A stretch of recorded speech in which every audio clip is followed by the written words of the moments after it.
Hello, everybody. I'm George from Ireland. Well, thank you for coming back to my channel.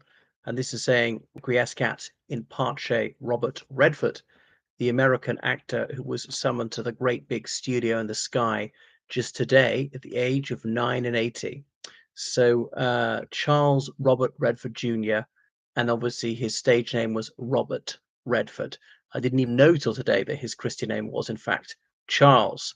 He was born in California, died in Utah at his ranch, which he called Sundance, an allusion to the role that was his breakout one, which is in Butch Cassidy and the Sundance Kid.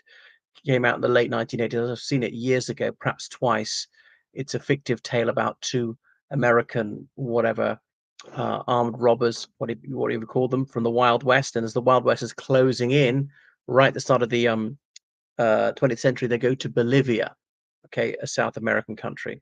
And what happens to them there with the late Paul Newman? He and Paul Newman had real matinee idol looks. And that was the problem about being good looking in acting, I'm told, is whether you're a man or a woman, people just pigeonhole you. Oh, an airhead. He can't act, she can't act. They do it all on looks, which is sometimes true and sometimes not. I mean, I know there's pretty privilege. Obviously, the person's easy on the eye. When you see any films, you think, wow, people are so attractive in this. And then in real life, you're like, they're not. You may have heard of that film, My Oxford Year, about this American postgraduate doing a year at Oxford. Came out recently.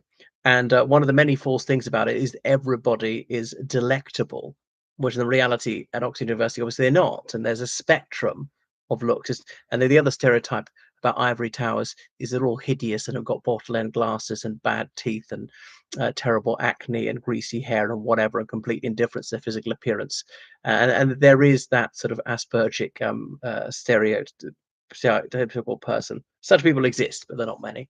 But back to the topic, to Mr. Redford. Well, I first became aware of him when I was very little, watching Out of Africa, that film set in colonial Kenya, before, during, and after the First World War, when he plays Dennis Finch Hatton, who was in fact British. And I did a video about Finch Hatton Bridge at Eton, because I used to walk over almost daily on my way to games. I was going to Agar's Plough, occasionally Dutchman's Farm.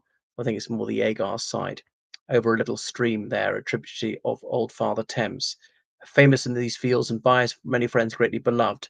So Redford played that character but couldn't do the accent, had the British accent, so they just made him American, didn't explain the backstory at all, gave him the name of a real person, who was killed in an air crash in Kenya about 1930, and who was an outstanding sportsman, looked up some of his sports record.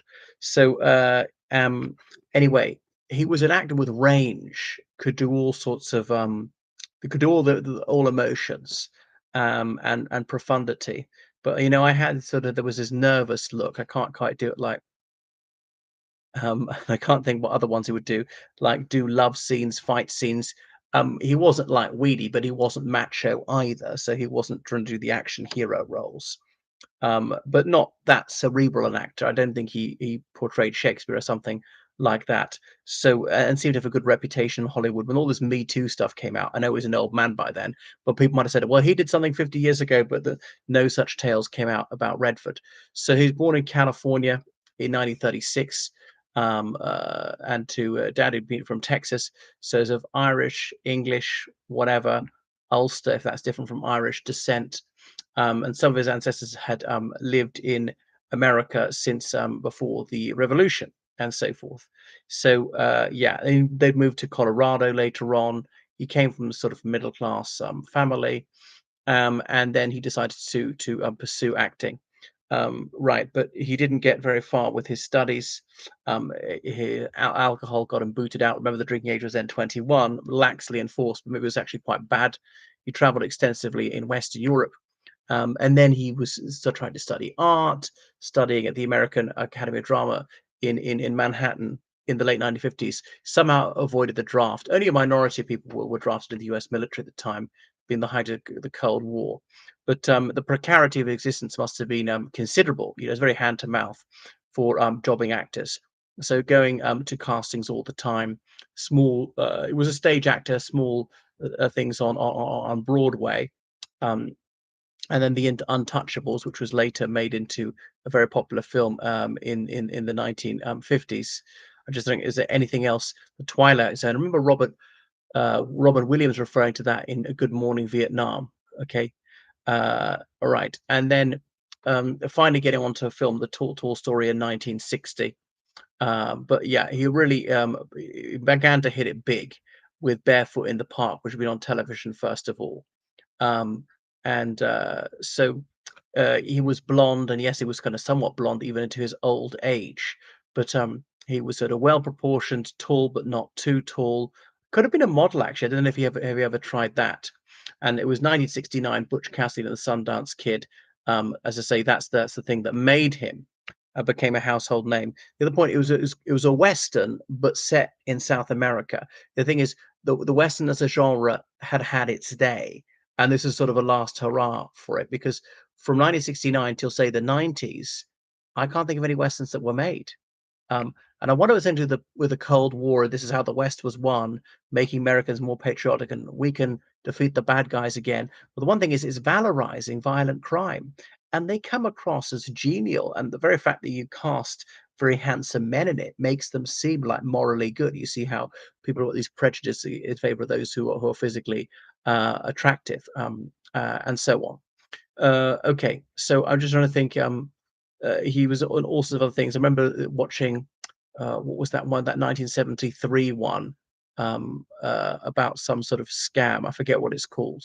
Then All the President's Men was the only one that was a little bit political, where he co-starred with Dustin Hoffman. It came out about the Watergate scandal. It came out only 2 years after the Watergate scandal. Seymour Hersh and Sidney Bernstein, and he's playing Seymour Hersh, I think, and the short guy Hoffman is playing Bernstein. Hoffman and Bernstein are both Jewish. If that's why he's typecast. About exposing some members of the Republican Party breaking into the Watergate Hotel in Washington, D.C. to try and steal secrets on the Democrats. And it came out that Nixon didn't authorize it, found out of a later cover up, blah, blah, blah, led to his resignation. So that I've never seen that one actually. So he could be in serious roles about things that were historical. They obviously don't want to talk through every single thing he was ever in. But yeah, there was Out of Africa, which I thought was magnificent, just a visual feast, and had the most fabulous music to it. Was that by John Barry, another Cork man indeed? They're born in York, the English Cork, as it were, where he played opera opposite Meryl Streep, and obviously she's paid tribute to him since his death. So yeah, it was marvelous, a touching tale, had characters who are well fleshed out, not too many characters, a plot that even I'm able to follow with my short attention span. So it was magnificent. One of the criticisms is that black people only had walk-on parts, but it's showing sort of 1920s Kenya, white high society, where black people and white people didn't socialize. I know that's bad, but they were simply depicting the reality of the 1920s without saying that was a good thing, and it wasn't. Um, and so it goes on. Then A River Runs Through It is one something he really wanted to make, but what I'm not sure even appeared in it. I think it was a director, and he liked things like The Horse Whisperer. He said it's about the American West. I remember seeing him interviewed about that. That's what really mattered to him. Then he had a small role in Indecent Proposal about the guy who propositions. What's the actress's name? Demi Moore, $1 million to have sex with her, and she agrees, but it ruins her marriage, and blah blah blah. Was it like that? The Horse Whisperer.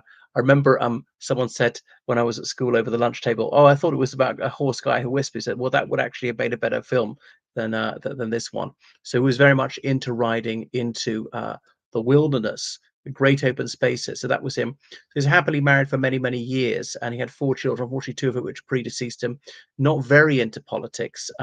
He had some friends in the Republican Party, was on their side in the early 90s, and latterly he took the other side, was in favor of Joe Biden, got the Sundance Film Festival going in Utah. So he's not a Mormon. I mean, I don't think he was particularly religious at all, but he seemed to have good relations with the local community. So yeah, I've never met him. I suppose I would have liked to. So it seems that nobody had a bad word to say about him.